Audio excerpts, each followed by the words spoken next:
This episode of Viper has been brought to you and is sponsored by Lep Brand Wood Filler. Do you need your crack or hole filled? Well, Lep Brand Wood Filler has got you covered. I'm Mike Dimas, and this is Pinball Shenanigans.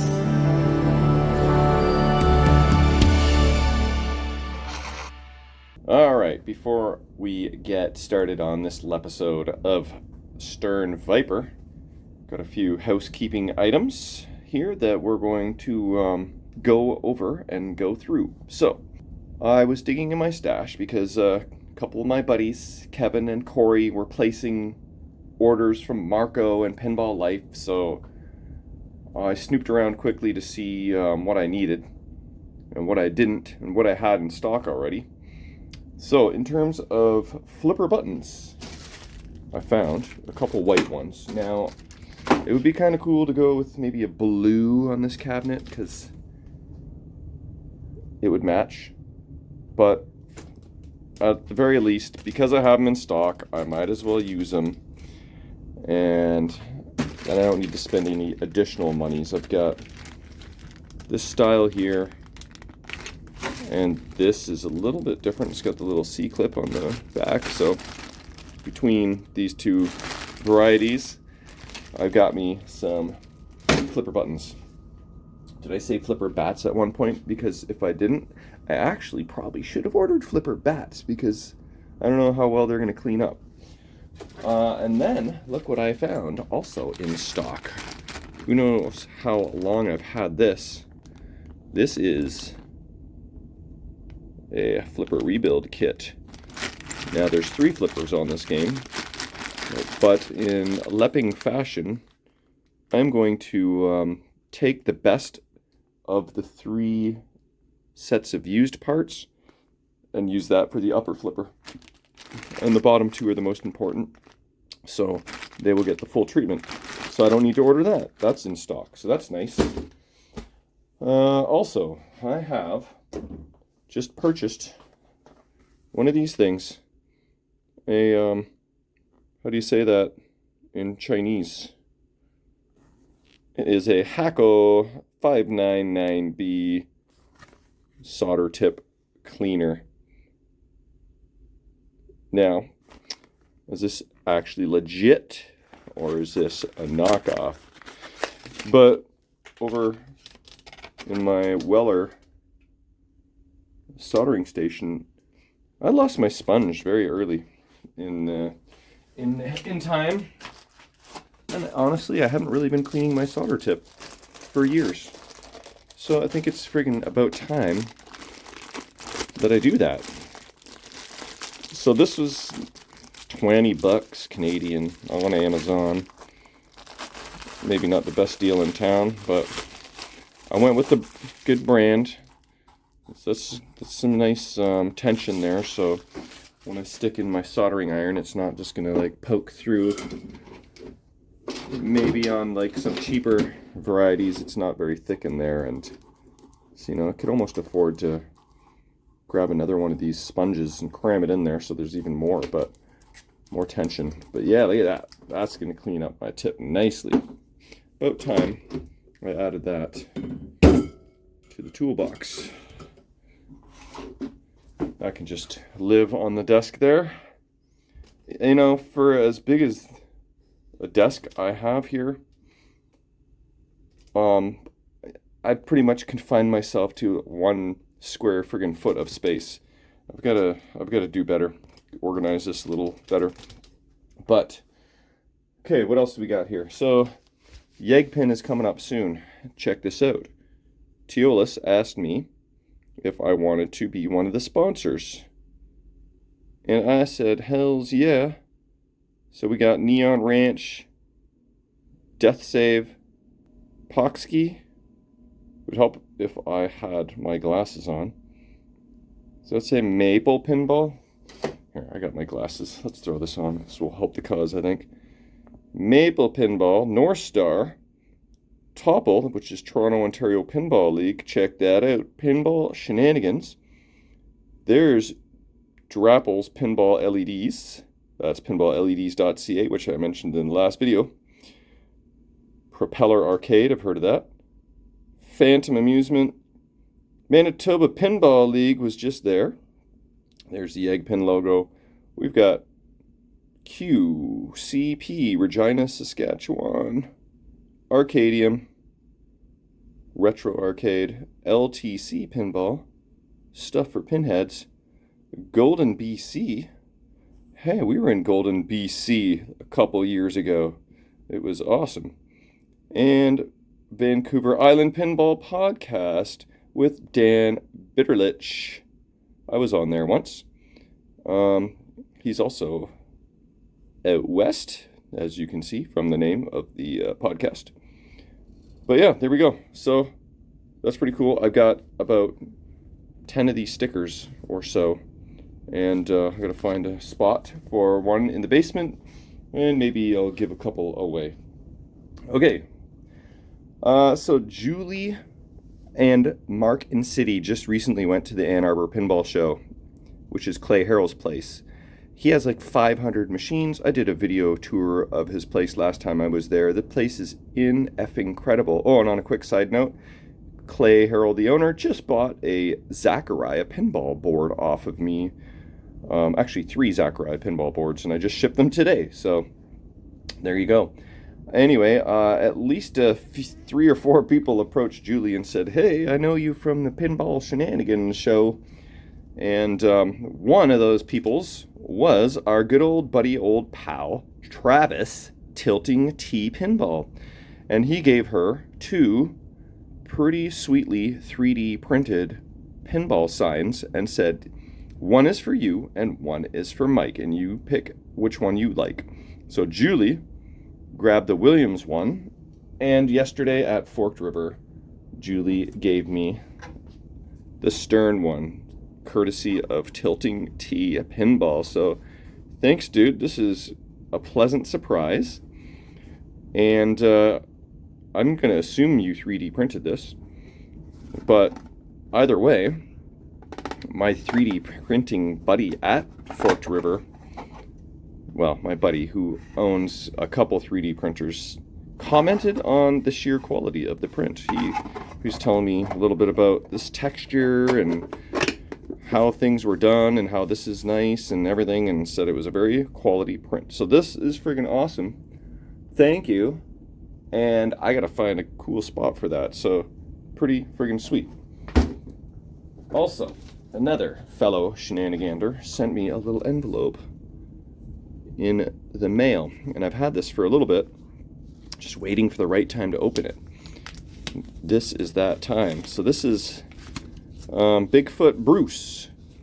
He is OG Shenanigander. Oh, let's see. There's a little love note inside. Nothing. Okay, nothing too explicit. I think I can read that. Everything's in here is kind of like stuck in here. I'm gonna fight with this out a little bit here. Okay, so this is something that Bruce custom made for me, and I'm pretty excited about it. Let's see how it looks. Hey Mike, enclosed are the Viper drop target stickers. Also included a few others. Bruce. Alright, so there we go. I'm gonna have to bust that open so you can actually see what it looks like. One moment. Okay, check this out. I'm having too much fun here. I thought I'd bring you along for the ride. So these are so cutely individually wrapped. And have a look at the first set here. How cool is that? Oh, it'd be cooler if I spelled it right. Vipri. That's how you say it in French. Let's go like this. What other words can we spell? Ripe. VIP. Pie. But anyway, let's zoom back out here.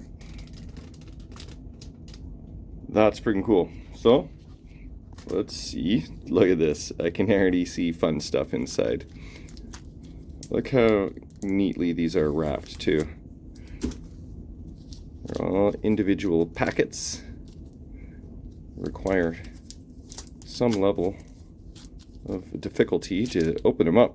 Bruce, you really went to town on tape here. All right, here we go. Come on now. Okay, I think we got it. What do we got? What do we got? Oh, how cute is that? This is the cutest thing.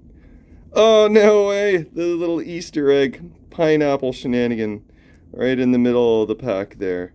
That is hilarious. Oh, there's another Easter egg. How cute and adorable. Pineapple shenanigans made his way into the mix there.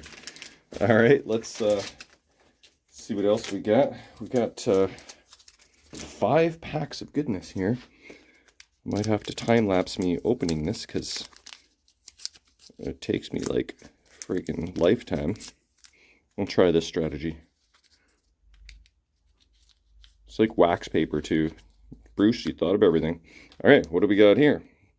Oh, okay, this is cool. This is the same logo, but without the lettering. So I've got options. We'll lay that out like so. It's like playing with the mini deck of cards here. Those are probably going to be the ones that I'm going to use. How effing cool. I can't wait to see. Everything's all blurry now. There you go. Love it. Okay. Oh, man. Oh, man.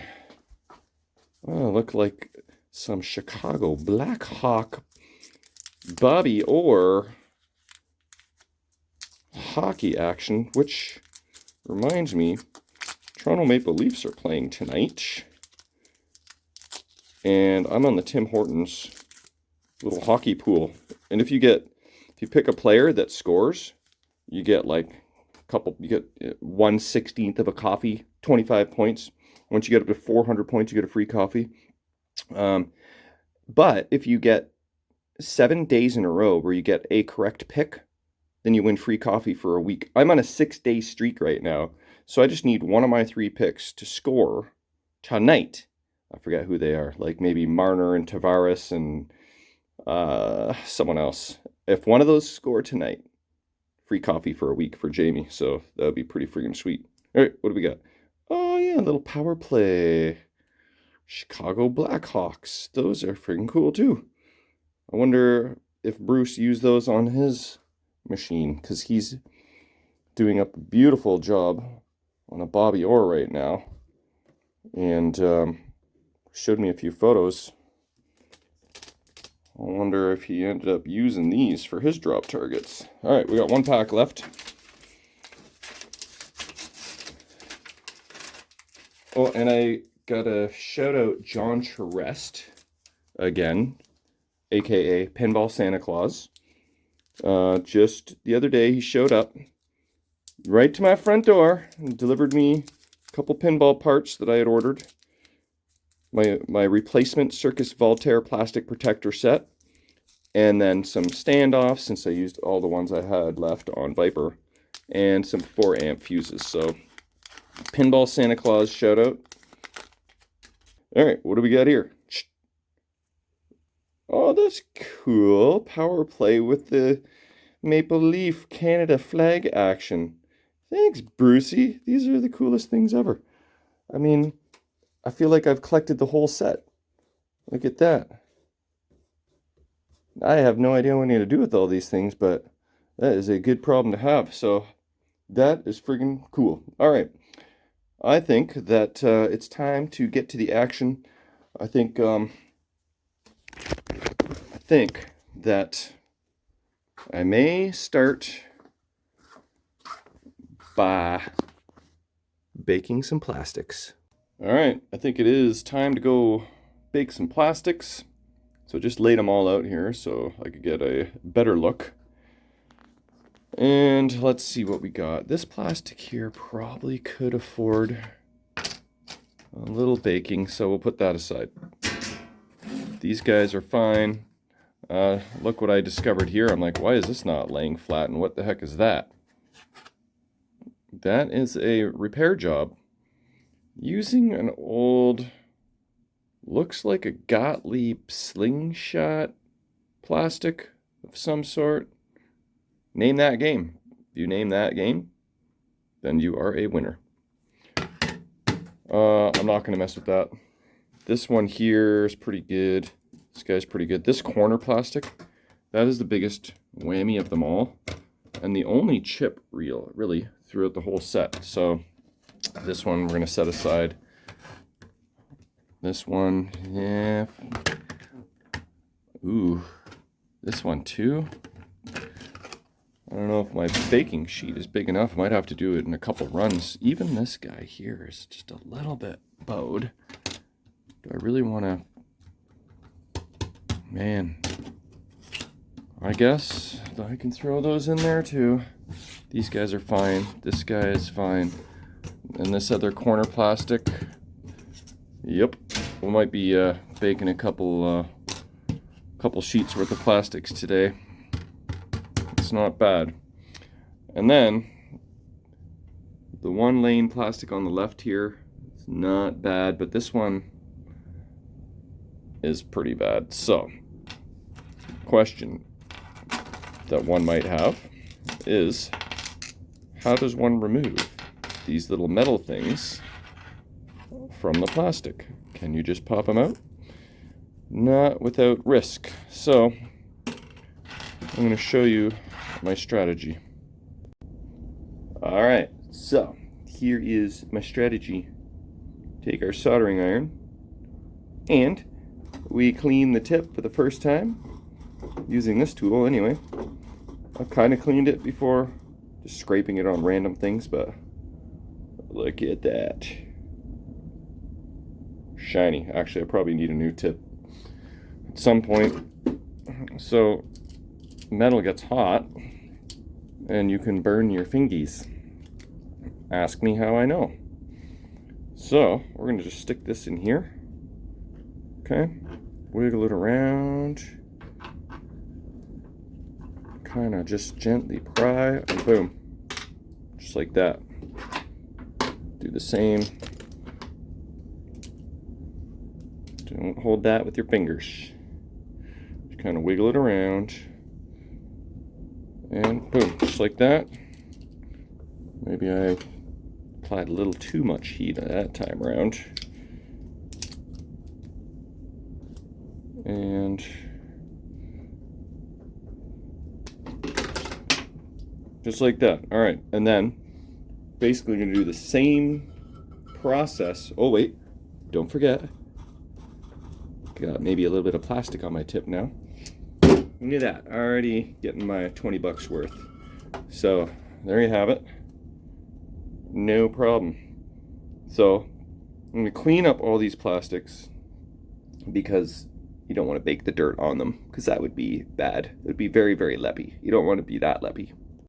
The corners are the dirtiest of the lot. So have a look at that before. And we'll show you the after, see if it looks any different. I'm washing this right now. I'm calling it. If you already guessed it, I don't know for sure, but I'm placing my guess right now. Maybe I'll check later, but Joker poker, do you think? Joker poker? Kind of feels Joker pokery, but that's my guess for now. Okay, I've got the plastics all cleaned up. Quite a number of plastics for an older game. 1, 2, 3, 4, 5, 6, 7, 8, 9, 10, 11 on this table. But on the way to the other table, check this out. These are Joker Poker plastics. Those two. Let's compare. Let's compare. Not that one. What about this one? This is from Neon Pinball Ranch.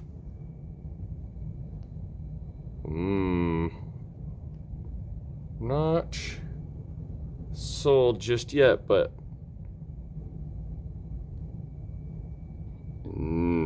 it's probably right, but that's not official confirmation. We're gonna have to dig deeper. On the other table here, how many did I say were over there? 11? I forget already. 12, 13, 14, 15, 16, 17, 18, 19. We'll call it a 20-piece plastic set. So Looks a little better. It's fun how that shows up in the camera. Well, thanks for the lesson in like frame rate and all that, Smitty. And why my LEDs were not showing up properly on the camera. The refresh rate versus the this and the that and the flicker and the, I don't know, it's very technical. Very beyond my capabilities of comprehension. Anyway, these are looking much better. I will dry them up and then we'll go over to the stove. I gotta get all my stuff prepared first. Need a baking pan. I need like some heavy flat thing, maybe a transformer or a vise, and some wax paper. I gotta make sure I got all my ingredients for my baking. Okay, we must investigate before we go any further.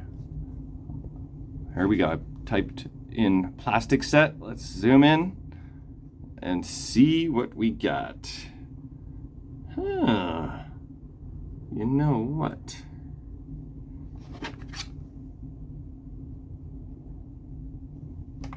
I think it is not Joker Poker. Alright, you guys are still in the game here. I thought I had just won. But looks like the game is still on. Alright, so I am definitely going to have to do 2 bakes because these guys just ain't going to fit. Alright, so I've got my wax paper. I've got these laid out somewhat strategically. And we're going to go and put the bake temperature at 200 degrees Fahrenheit. Don't do Celsius, because last time someone thought it was Celsius and they melted their plastics and I was to blame because I didn't really clarify. Fahrenheit, not Celsius. Okay? So we're not gonna just like set it and forget it.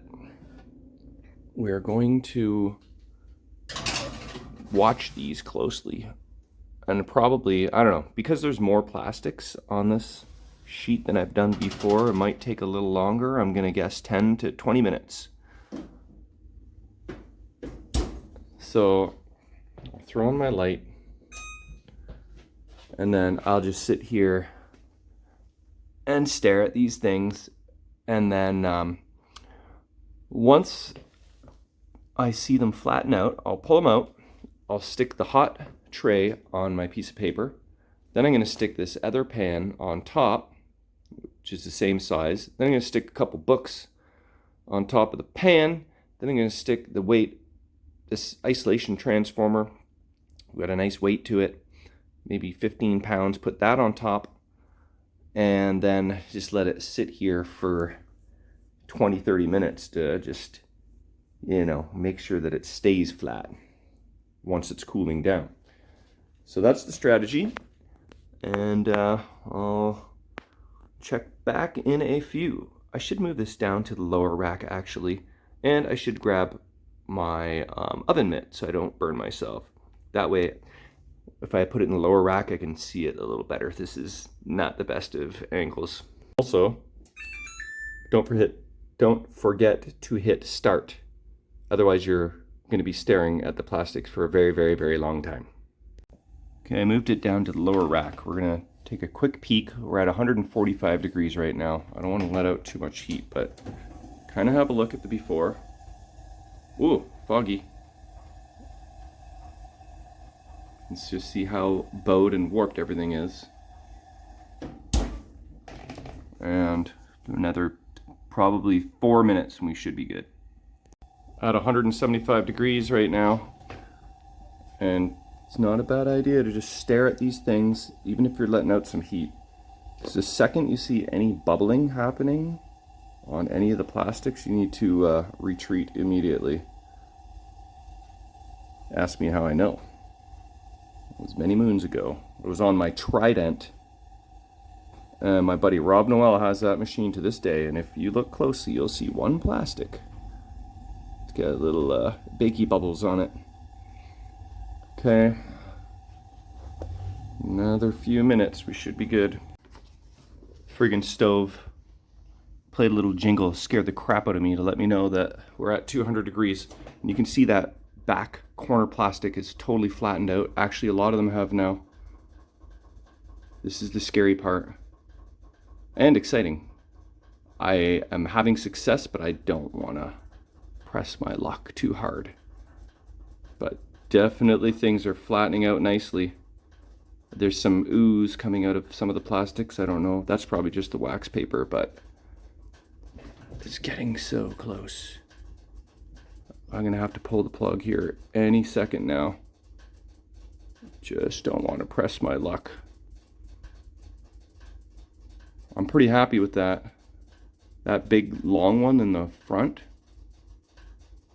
That has a little bow by that C there. But I think I'm going to call it. I think it's probably pliable enough that adding the weight, I put some wax paper there too as to not burn stuff. So anyway, I'm going to pile all this on here quickly so that it stays flat. And there's your recipe for baking plastics.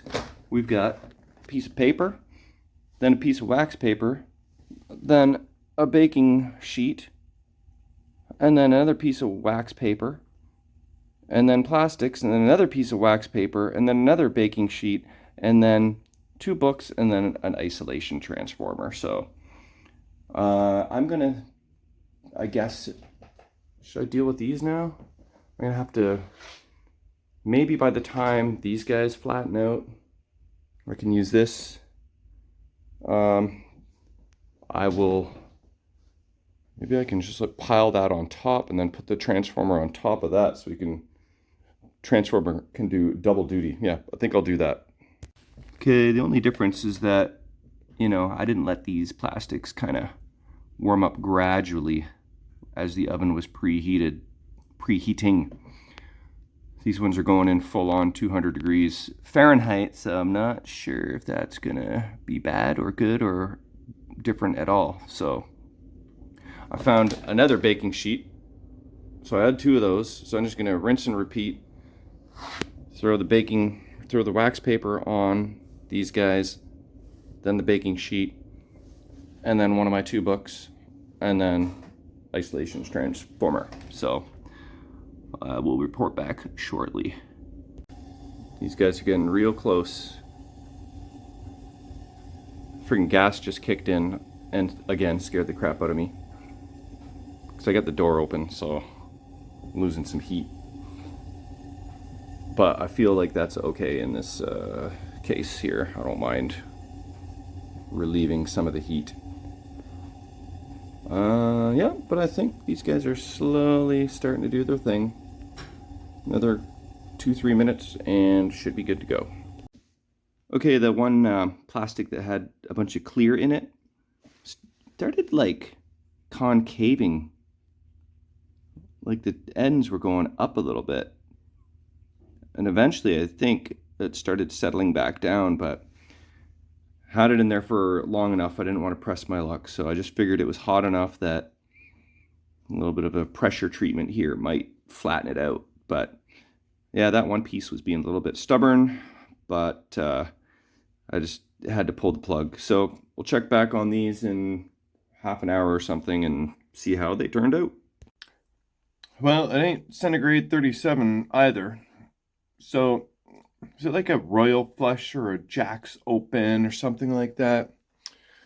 Anyway, the mystery is still unsolved. But while I wait for my plastics, I think it's time to throw these guys in the ultrasonic cleaner and replace these guys. Okay, here's what we're looking at. This is the switch for the turret. It's the more modern style flipper button. This is your regular old cabinet switch. That's the older style flipper button. Now on this side, same over here, but for the turret button, we got this whole contraption. It's like the same as an interlock switch. Got two resistors on here. And a little spacing system. So, I had to fight with all that. It's tight quarters to work in. But here we have it. Pretty nasty. These are not going to probably clean up all that well. At the very least, going to be stained or discolored. But this is part of the reason these guys got to go. That guy's just straight up melted. And look how faded that is compared. Or maybe it was replaced. Maybe both. Where did you go? I do have replacements of these that may work, but they don't really fit very well. When they go in here, they kind of get stuck. I don't think they were made very well. So I'm going to throw this in the garbage. And this in the ultrasonic cleaner while I install these guys or these guys, and then we'll check on those plastics. Okay, got my ultrasonic cleaner turned on down there, working on those flipper buttons. And what I learned from the last time is do not record audio when that thing is running. It just messes everything up. So, while that's going on down there, we're gonna check out the action up here. All right, you ready? Let's see what we got. All right. Yay, that's flat. This is the piece that I was saying was actually starting to curve upwards because the shadow kept getting bigger and bigger and bigger. It's not a very good demonstration, but you would notice the shadow getting bigger and bigger and bigger. And then eventually it started coming down. So I thought it was about time to pull it out. Look at this. You know, tiniest little bow there. Maybe a little bit there. But this is a significant improvement. I'll have to re-clean these guys because they're a little waxy. That should with better cleanup. Yeah, I think that will. All right, so moving on to the second set. I have high hopes for these. Just make sure, yeah, they're all nice and loose. And look at that. We have success, boys and girls. Remember how wonky this one was? They're not perfect, but they are so very much better. And look at this. This was the warpiest one of them all. That is much better. And I didn't overcook any of them. No bubbles. So that is a success. All right. Here are the results. They cleaned up pretty good. I did give them a final wipe down. But as predicted, there is some yellowing. Beiging? I don't know. But I don't know that it warrants... Hey, that don't go like that, silly. Brand new flipper buttons. I mean, that looks pretty alright, don't you think? Just because they're a little bit beigey. Let's see. I've got these guys installed. Watch them look like just so ridiculous that my OCD is going to fight me on it. Yeah, it might be okay. I'm going to go ahead and install these and see if I can live with them. All right, boys and girls, we have a winner. I put out the trivia question to a small group of friends, and we had some guesses.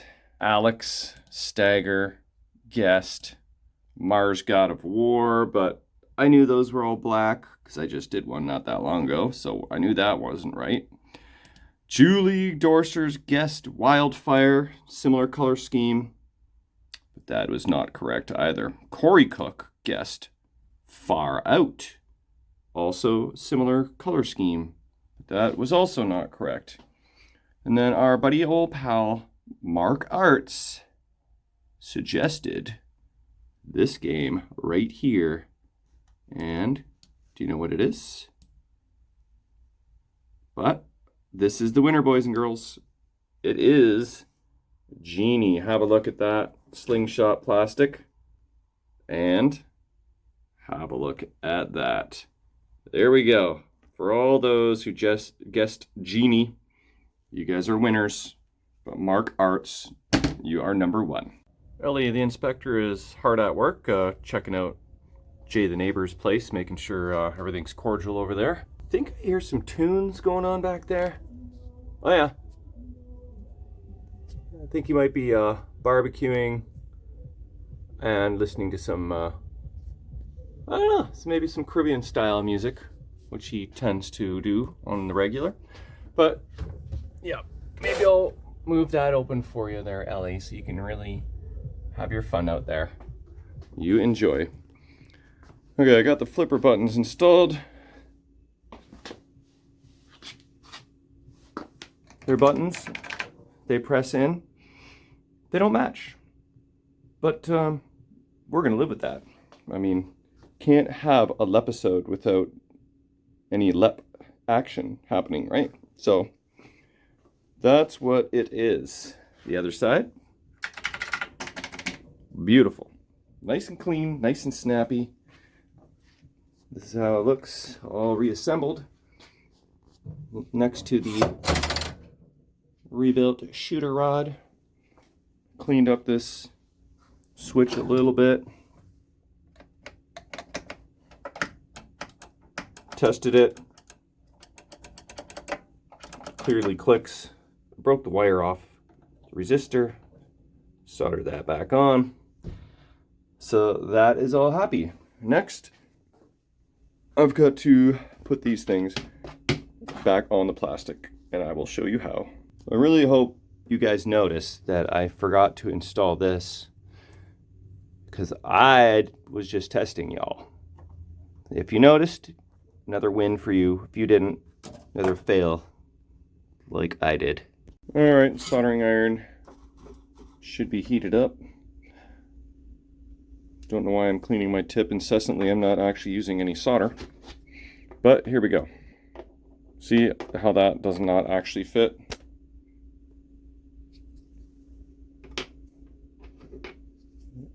Like so. It does not fit. So we're going to make it fit. Stick that in the hole. Press down. Heat up the metal. Eventually you'll feel it cinch on there. And look at that. Just like new.